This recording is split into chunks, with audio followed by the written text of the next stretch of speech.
Hello students, क्या आपने हिंदी व्याकरण में शब्दों को छोटा करने की कला के बारे में सुना है?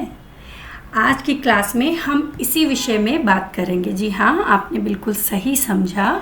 शब्दों को छोटा करने की कला हमारे हिंदी व्याकरण में मौजूद है और इस कला को हम बेसिकली समास कहते हैं। समास जो कि क्लास 10th की या हिंदी व्याकरण का बहुत ही इम्पॉर्टेंट टॉपिक है, तो बिना देरी किए इसको जल्दी से समझते हैं। तो जैसा कि मैंने अभी आपको बताया कि शब्दों को छोटा करने की कला को हम क्या कहते हैं? समास कहते हैं। मतलब दो या दो से अधिक शब्द, दो या दो से अधिक पद जब मिलकर कोई नया वर्ड बनाए, सार्थक शब्द बनाए, तो उसे हम क्या कहते हैं? समास कहते हैं। सिंपल भाषा में बोले तो हम इसको संक्षेपीकरण या संक्षिप्तीकरण कुछ भी बोल सकते हैं। संक्षेप में, छोटा फॉर्म में करना। ओके, बिल्कुल इजी लैंग्वेज में अगर आप बोलोगे तो शब्दों को, दो या दो से अधिक शब्दों को, दो या दो से अधिक पदों को छोटा करके एक सार्थक शब्द बनाने की जो कला है या जो प्रक्रिया है, उसको हम क्या कहते हैं? समास कहते हैं। और समास बनाने पर बीच की जो विभक्तियां होती हैं वो बेसिकली लोप हो जाती हैं, ख़त्म हो जाती हैं। फॉर एग्जांपल मैं आपको यहाँ पे समझाती हूँ। जैसे स्क्रीन पे आप देख रहे होंगे, दोनों डेफिनेशन मैंने आपको बता दी हैं। तो स्क्रीन पे क्या है? देश का भक्त, एक एग्जाम्पल मैंने दिया हुआ है और इसका समास क्या होगा? देश भक्त। अब यहाँ पे क्या हुआ? देश और भक्त दोनों मेरे दो पद थे, दो शब्द थे। का इसमें विभक्ति थी, विभक्ति का लोप कर दिया और दो शब्दों को मिलाकर एक सार्थक शब्द बना दिया, देशभक्त। ऐसे ही एक और एग्जाम्पल है जो कि मैंने यहाँ पे तो नहीं दिया हुआ है, बट मैं आपको बताती हूँ। जैसे हम बोलते हैं हाथ के लिए कड़ी और हम आसान भाषा में बोल देते हैं हथकड़ी। तो वहाँ पे भी हाथ के लिए कड़ी, हाथ और कड़ी दोनों शब्द थे, पद थे जो कि सार्थक थे और के लिए वहाँ पे विभक्ति चिन्ह था। अब विभक्ति चिन्ह का लोप कर दिया और शब्द रह गया हथकड़ी, और ये जो हथकड़ी बनकर आया ये है हमारा समास। इससे बने शब्द को समस्त पद और उन्हें अलग करने की प्रक्रिया को समास विग्रह कहते हैं। जब मैं बना रही हूँ देश के भक्त, देश का भक्त से देशभक्त, तो ये कहलाएगा समस्त पद या समास। ठीक है, लेकिन जिस वक्त मैं इसको सेपरेट कर रही हूँ, सेग्रीगेट कर रही हूँ, देशभक्त को सेग्रीगेट करके मैंने बनाया देश का भक्त, तो ये बन गया हमारा समास का विग्रह। उसके बाद मेन अगर बात करते हैं तो मेन मुख्य शब्दावली में क्या क्या चीज़ें बेसिकली हैं बनाने की प्रक्रिया समास कहलाती है।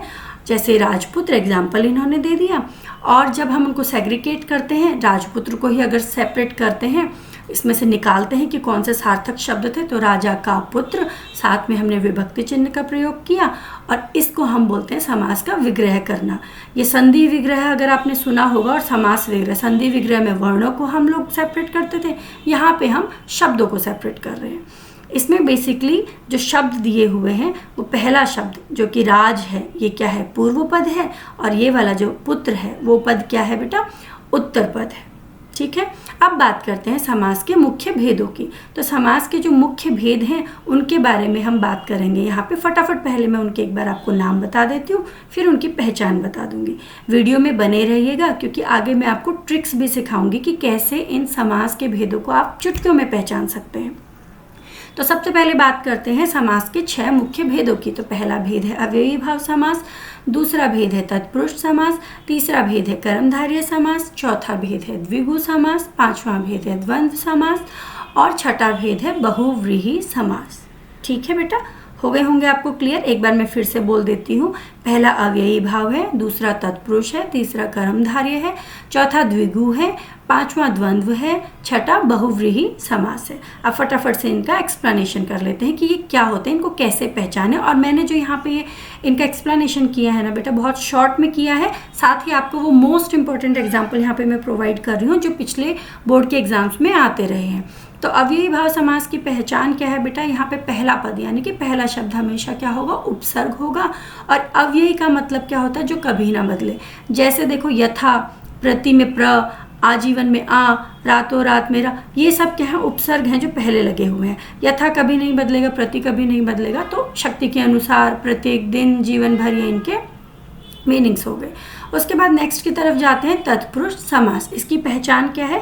कारक चिन्ह का लोप हो जाएगा। राजपुत्र, हथकड़ी, रसोई घर, देशभक्ति। यहाँ पे क्या है? राजा का पुत्र है ना। लेकिन हमने क्या देखा कि कारक चिन्ह का लोप हो गया। और दूसरा पद प्रधान होता है। बात किसके बारे में हो रही है? पुत्र के बारे में, राजा का पुत्र। बात किसके बारे में हो रही है? घर। लेकिन किस चीज़ के लिए घर? रसोई के लिए घर। ठीक है, तो कारक चिन्ह हमारे जो है इसमें लोप हो जाते हैं। नेक्स्ट हमारा है कर्मधारय समास।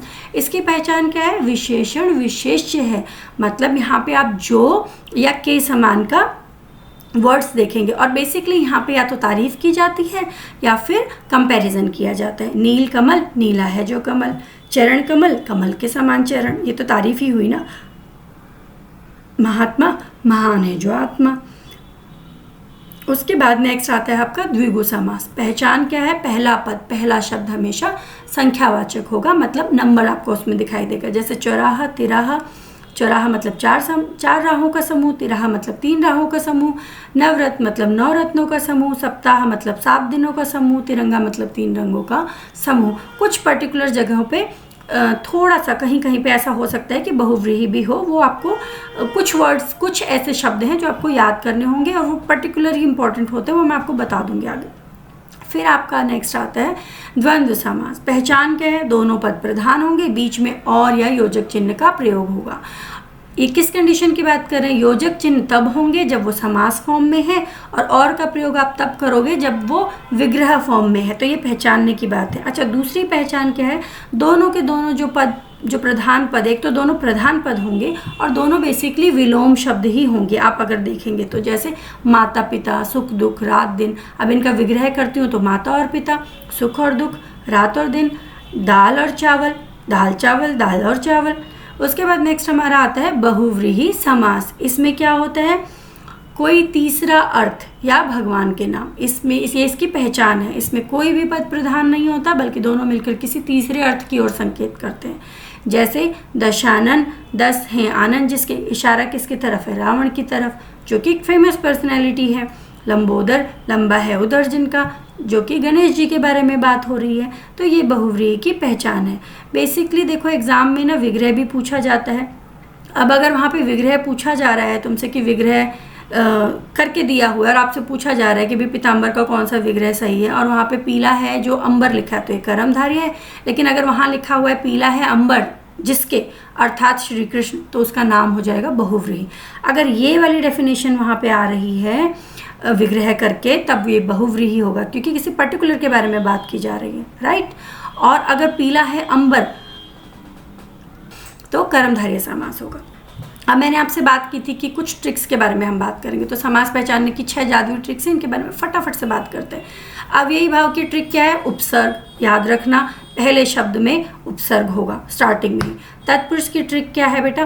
तत्पुरुष के बीच में हमेशा आपका जो चिन्ह होगा वो लुप्त होगा, गायब होगा, नहीं होगा वो वहाँ पे जिस वक्त समास आपको दिखाई देगा। समास की बात हो रही है इस टाइम, विग्रह की बात नहीं हो रही है, ठीक है।